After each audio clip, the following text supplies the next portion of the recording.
Hi all. So നമ്മൾ കഴിഞ്ഞ വീഡിയോയിൽ റേറ്റിംഗ് സ്കെയിൽസിനെ കുറിച്ചിട്ടായിരുന്നു ഡിസ്കസ് ചെയ്തിട്ടുണ്ടായിരുന്നത്. അതിൽ സെമാൻറ്റിക് ഡിഫറൻഷ്യൽ സ്കെയിൽ വരെ നമ്മൾ കഴിഞ്ഞിട്ടുണ്ടായിരുന്നു.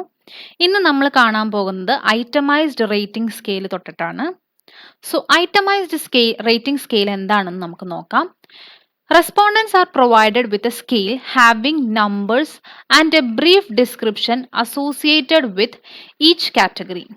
Then the respondents are asked to select one of the limited number of categories which best describes the brand or product or company. So itemised rating സ്കെയിലിൽ എന്താണ് ചെയ്യുന്നത്?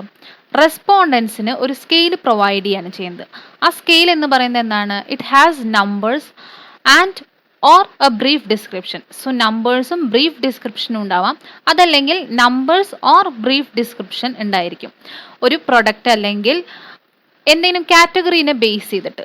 Okay, most commonly itemised rating scale business റിസർച്ചുകളിലൊക്കെയാണ് use ചെയ്യുന്നത്. Okay, and respondents എന്താണ് ചെയ്യാമെന്ന്? റെസ്പോണ്ടൻസിന് ഓരോ കാറ്റഗറിയുടെയും അവരുടെ opinion mark ചെയ്യാനാണ് പറയുന്നത്.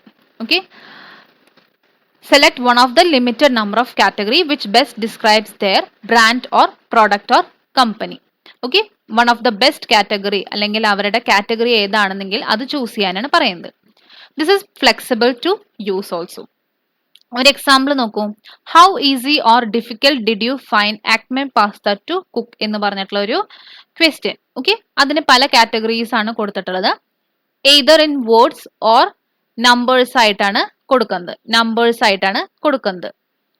സോ എന്താണ്? This is A type of itemised rating scale. And അവരുടെ അടുത്ത് മാർക്ക് ചെയ്യാൻ പറയും. റെസ്പോണ്ടൻസിന്റെ അടുത്ത് അവർക്ക് എന്താണ് ഒപ്പീനിയൻ എങ്കിൽ അത് മാർക്ക് ചെയ്യാൻ പറയും. That is an example of itemized rating scale. ഇനി വരുന്നതാണ് ന്യൂമറിക്കൽ സ്കെയിൽ. ന്യൂമറിക്കൽ സ്കെയിൽ എന്ന് പറയുന്നത് സെമാൻറ്റിക് ഡിഫറൻഷ്യൽ സ്കെയിൽ. നമ്മൾ നേരത്തെ പഠിച്ചിട്ടുള്ളതാണ്. അതിനോട് സിമിലർ ആയിട്ടുള്ള സ്കെയിൽ തന്നെയാണ് ന്യൂമറിക്കൽ സ്കെയിൽ എന്ന് പറയുന്നത്. This is also an interval scale. Okay, interval സ്കെയിലും കൂടിയാണിത്. ഒരൊറ്റ ഡിഫറൻസ് മാത്രമേ ഉള്ളൂ.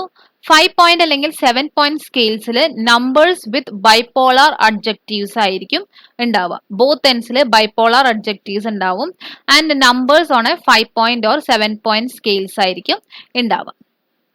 ഓക്കെ, ദെൻ അടുത്തതാണ് ഗ്രാഫിക് റേറ്റിംഗ് സ്കെയിൽ എന്ന് പറയുന്നത്. ഗ്രാഫിക് റേറ്റിംഗ് സ്കെയിൽ എന്ന് പറയുന്നത് കോമണും അതേമാതിരി സിംപ്ലസ്റ്റ് ഫോം ഓഫ് സ്കെയിൽ ആണ്. Here the respondents, it helps the respondents to mark on the scale their answers to a particular question by placing a mark on the appropriate part of the line. Okay, respondents ന് അവരുടെ ക്വസ്റ്റ്യനുള്ള answer ഈ ഒരു സ്കെയിലിൽ mark ചെയ്യാൻ പറ്റും on the appropriate part of the line. Okay, ലൈനിലെ appropriate പാർട്ടിൽ തന്നെ അവർക്ക് മാർക്ക് ചെയ്യാൻ പറ്റും. ആ ഒരു ഫോം ഓഫ് സ്കെയിലിനെയാണ് ഗ്രാഫിക് റേറ്റിംഗ് സ്കെയിൽ എന്ന് പറയുന്നത്. നെക്സ്റ്റ് വൺ ആണ് ഫിക്സഡ് ഓർ കോൺസ്റ്റന്റ് സ്കെയിൽ എന്ന് പറയുന്നത്. സോ ഇവിടെ റെസ്പോണ്ടൻസിന് നമ്മൾ കുറച്ച് പോയിന്റ്സ് കൊടുത്തിട്ടുണ്ടായിരിക്കും. And will ask them to distribute the given number of points across various items. Okay, കൊടുത്തിട്ടുള്ള പോയിന്റ്സ് അവർക്ക് കുറച്ച് ഐറ്റംസും കൂടി കൊടുത്തിട്ടുണ്ടാവും. ആ ഐറ്റംസിന് നേർക്കായിട്ട് അവർക്ക് തോന്നുന്ന എത്രയാണ് ഇതിന് കൊടുക്കേണ്ടത് എന്നുള്ളത് അവരുടെ ഒരു ഒപ്പീനിയൻ അല്ലെങ്കിൽ ആ ഒരു കാഴ്ചപ്പാട് പ്രകാരം ഡിസ്ട്രിബ്യൂട്ട് ചെയ്യാൻ പറയും. So example നോക്കാം. The respondents are asked to indicate importance to the 5 aspects by allotting points for selecting a soap. ഒരു സോപ്പ്, ഓക്കെ, ഒരു സോപ്പ് സെലക്ട് ചെയ്യാൻ വേണ്ടിയിട്ട് അവർ എന്തൊക്കെയാണ് ഈ ഒരു ഫീച്ചേഴ്സിൽ ഏതൊക്കെയാണ് കുറച്ചും കൂടി കൺസിഡർ ചെയ്യുക എന്നുള്ള ഒരു സ്റ്റഡി ചെയ്യാണ് ചെയ്യുന്നത്. സോ ഐറ്റംസ് ആയിട്ട് കൊടുക്കുന്നത് അല്ലെങ്കിൽ ഇതിൽ ഏതൊക്കെ ഐറ്റംസ് ആണ് പോയിന്റ്സ് ആണ് കൺസിഡർ ചെയ്യുക എന്നാണ് ചോദിച്ചിട്ടുള്ളത്. പോയിന്റ്സ് ആയിട്ട് കൊടുക്കുന്നത് colour, smell, size, shape, quality of form. എന്നിട്ട് ഒരു ടോട്ടൽ പോയിന്റ് കൊടുക്കുന്നുണ്ടാവും. ലൈക്ക് 5, 4, 3, 2, 1 എന്ന് പറഞ്ഞിട്ട് ടോട്ടൽ പോയിന്റ് കൊടുക്കുന്നുണ്ടാവും. And will ask them to distribute. Okay, കളറിന് എത്ര പോയിന്റ് ആണ് നിങ്ങൾ കൊടുക്കുക, ഷേപ്പിന് നിങ്ങൾ എത്ര പോയിന്റ് ആണ് കൊടുക്കുക, ആ ഒരു രീതിയിൽ നമ്മൾ സ്റ്റഡി നടത്തുന്നു. സോ നമുക്ക് ഇതിൽ നിന്ന് എന്താണ് ഒരു ഐറ്റം അവർ ചൂസ് ചെയ്യുന്നതിന് അവര് എല്ലാ റെസ്പോണ്ടൻസും ഏതാണ് കുറച്ചും കൂടി പ്രിഫർ ചെയ്യുന്നത് എന്നുള്ളതൊക്കെ നമുക്ക് സ്റ്റഡി ചെയ്യാൻ പറ്റും. So this is a fixed or constant സ്കെയിലിന്റെ എക്സാമ്പിൾ ആണ് ഇപ്പൊ പറഞ്ഞത്. സോ റേറ്റിംഗ് സ്കെയിൽസിന്റെ classification fixed or constant scale വരെ കഴിഞ്ഞിരിക്കുകയാണ്. ഇനി നമ്മൾ അടുത്ത ടൈപ്പ് ഓഫ് സ്കെയിൽ ആണ് പഠിക്കാൻ പോകുന്നത്. That is ranking scale. Ranking scale എന്ന് പറയുന്നത് പ്രിഫറൻസസ് ഐഡന്റിഫൈ ചെയ്യാൻ വേണ്ടിയിട്ടാണ്. ഐഡന്റിഫൈ ചെയ്യാൻ വേണ്ടി യൂസ് ചെയ്യുന്ന ഒരു സ്കെയിലാണ്. Between two or among more objects or items, രണ്ടോ അല്ലെങ്കിൽ അതിനധികമോ ഐറ്റംസിനിടയിലുള്ള പ്രിഫറൻസ് ഐഡന്റിഫൈ ചെയ്യാൻ വേണ്ടിയിട്ട് യൂസ് ചെയ്യുന്ന സ്കെയിലിനെയാണ് റാങ്കിംഗ് സ്കെയിൽ എന്ന് പറയുന്നത്.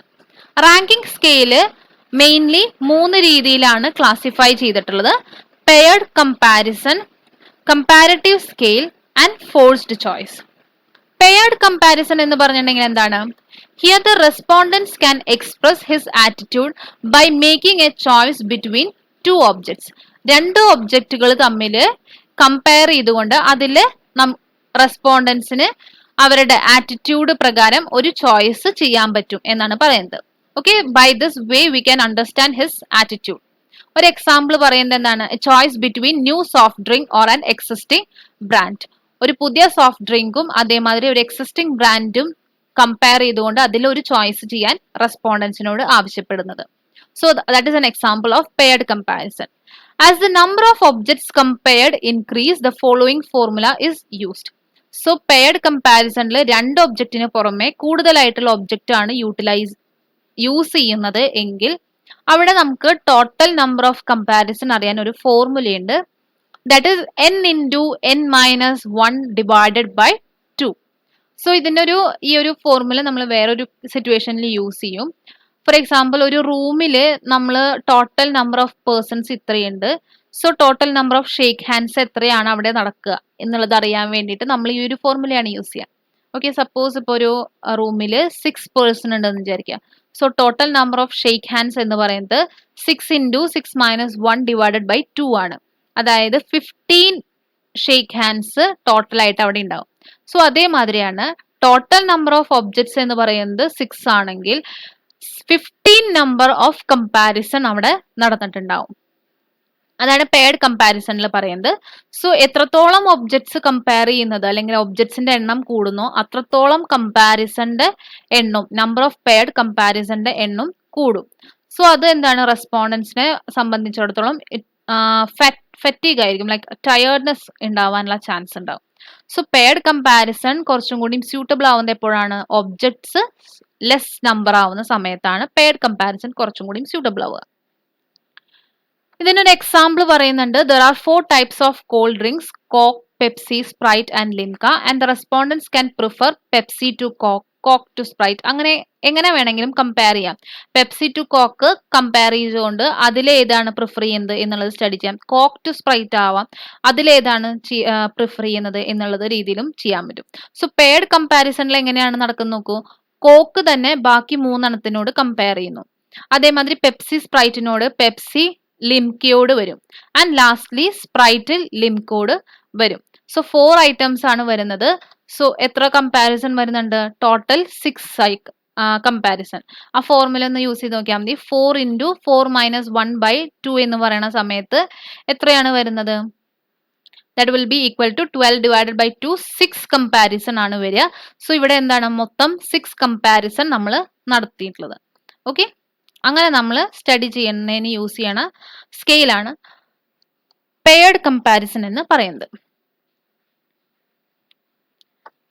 നെക്സ്റ്റ് വൺ ആണ് കമ്പാരിറ്റീവ് സ്കെയിൽ എന്ന് പറയുന്നത്. Comparative scale is an ordinal or rank order scale that can also be referred to as a non metric scale.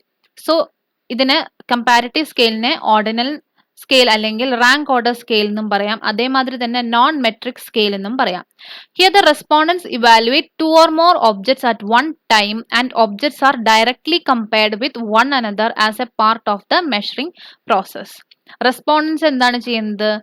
At one time it self, ഒറ്റ ടൈമിൽ, ആ ഒരു ടൈമിൽ, സിംഗിൾ പോയിന്റ് ഓഫ് ടൈമിൽ 2 അല്ലെങ്കിൽ അതിന് കൂടുതലായിട്ടുള്ള ഒബ്ജക്ട്സിനെ ഇവാലുവേറ്റ് ചെയ്യുന്നു അല്ലെങ്കിൽ സ്റ്റഡി ചെയ്യുന്നു. ആൻഡ് എന്താണ്? ഒബ്ജക്ട്സിനെ ഡയറക്ട്ലി മറ്റൊന്നിനായിട്ട് കമ്പയർ ചെയ്തുകൊണ്ട് മെഷർ ചെയ്യുന്നതിനെയാണ് കമ്പാരിറ്റീവ് സ്കെയിൽ എന്ന് പറയുന്നത്. ഓക്കെ, ആൻഡ് റാങ്കിംഗ് സ്കെയിലിൽ ലാസ്റ്റ് ആയിട്ട് വരുന്നതാണ് ഫോഴ്സ്ഡ് ചോയ്സ് എന്ന് പറയുന്നത്. It enables the respondents to rank the objects relative to one another among the alternatives provided. This is easier and faster. ഒരു example നോക്കിയിട്ടുണ്ടെങ്കിൽ നമുക്ക് കുറച്ചും കൂടി മനസ്സിലാക്കാൻ പറ്റും. അണ്ടർ പെയർഡ് കമ്പാരിസണിലാണെങ്കിൽ 10 ഐറ്റംസ് ആണ് ഉള്ളത്, അല്ലെങ്കിൽ 10 ഒബ്ജക്ട്സ് ആണ് ഉള്ളതെങ്കിൽ നമുക്ക് എത്ര കമ്പാരിസൺ വരും? 45 പെയർഡ് കമ്പാരിസൺ വരും. ബട്ട് അണ്ടർ ഫോഴ്സ്ഡ് ചോയ്സ് ആണെങ്കിൽ it is simply equal to 10 items. Okay, 10 items ആണുള്ളത്, 10 ഐറ്റംസിനെ തന്നെ നമ്മൾ റാങ്ക് ചെയ്യുന്നു. So here the respondents are asked to rank the objects relative to one another among the alternatives provided. ഒന്ന് മറ്റൊന്നിനെ compare ചെയ്തുകൊണ്ട് നമ്മൾ റാങ്ക് ചെയ്യുന്നതിനെയാണ് ഫോഴ്സ്ഡ് ചോയ്സ് എന്ന് പറയുന്നത്. മെയിൻ ലിമിറ്റേഷൻ എന്ന് പറയുന്നത് എന്താണ്? Here the respondents will give the ranks sometimes carelessly. Okay, ranks assign ചെയ്യുന്നത് ചിലപ്പോൾ ചില സമയങ്ങളിൽ വെറുതെ അസൈൻ ചെയ്യുന്നതായിരിക്കാം. ഓക്കെ, കുറച്ച് ഐറ്റംസ് പ്രൊവൈഡ് ചെയ്തതിന് ശേഷം നമ്മൾ ഒരു 10 ഐറ്റംസ് ആണ്, ആൻഡ് 10 ഐറ്റംസിന് നമ്മൾ റാങ്ക് അസൈൻ ചെയ്യാൻ പറയുന്നു. ആ ഒരു സംഭവത്തിനെയാണ് ഫോഴ്സ്ഡ് ചോയ്സ് എന്ന് പറയുന്നത്. സോ ചില സമയങ്ങളിൽ എന്താണ്, റെസ്പോണ്ടൻസ് കെയർലെസ് ആയിട്ട് റാങ്ക് അസൈൻ ചെയ്യും. സോ ഇന്ന് നമ്മൾ നോക്കിയിട്ടുള്ളത് ഈ ഒരു ചെറിയ പോർഷൻ ആണ്. റേറ്റിംഗ് സ്കെയിലിലെ balance items, itemised rating scale, numerical scale, graphic rating scale and fixed or constant scale നമ്മൾ നോക്കി. ആൻഡ് റാങ്കിങ് സ്കെയിലില് 3 items, paired comparison, comparative scale, forced choice ആണ് നമ്മൾ ഇന്നത്തെ ക്ലാസ്സിൽ പഠിച്ചിട്ടുള്ളത്.